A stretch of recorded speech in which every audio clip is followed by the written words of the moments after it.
আমি মধ্যপ্রাচ্যের দেশ কাতার ট্রাভেল এবং ট্যুরিজম ইন্ডাস্ট্রি থেকে আজকে কথা বলবো এয়ারলাইন্সের ফ্রি ব্যাগেজ অ্যালাউন্স সম্পর্কে।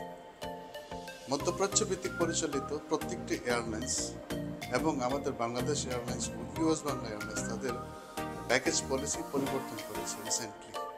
আচ্ছা, তা হলো যে আমরা ফ্রি ব্যাগেজ অ্যালাউন্সের সময় যে ব্যাগটা ক্যারি করি তা অবশ্যই কার্টন অথবা গোলাকৃতি কোনো ব্যাগেজ অ্যালাউ করবে না।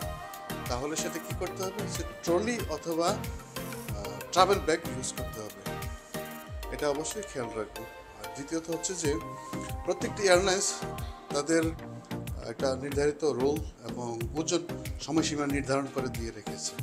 তা হচ্ছে যে কিছু কিছু এয়ারলাইন্স আছে, ধরেন 50 কিলো ব্যাগেজ ক্যারি করতেছে, অ্যালাউ করতেছে, তো সেক্ষেত্রে আপনি কি করবেন যে 25-25-50 দুটা ব্যাগ করতে পারেন, অথবা 30+20-50 এরকমভাবে দুটা করতে পারেন।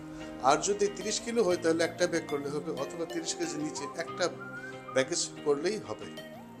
আর হ্যান্ড ব্যাগেজ এটা এয়ারলাইন্স ভিত্তিক, কিছু এয়ারলাইন্স 7 কেজি অ্যালাউ করতেছে, কিছু 10 কেজি অ্যালাউ করতেছে।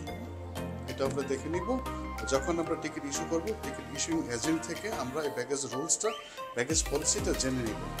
আরেকটা কথা মনে রাখবেন, সেটা হচ্ছে যে হ্যান্ডব্যাগটা অবশ্যই এরকম একটা ব্যাগ ক্যারি করবেন যেটা লক সম্পন্ন অথবা চেইন যুক্ত। কোনো পলিথিন বা কিস বা কার্টন এগুলা অ্যাকসেপ্ট করতেছে না। ধন্যবাদ। আল্লাহ হাফিজ।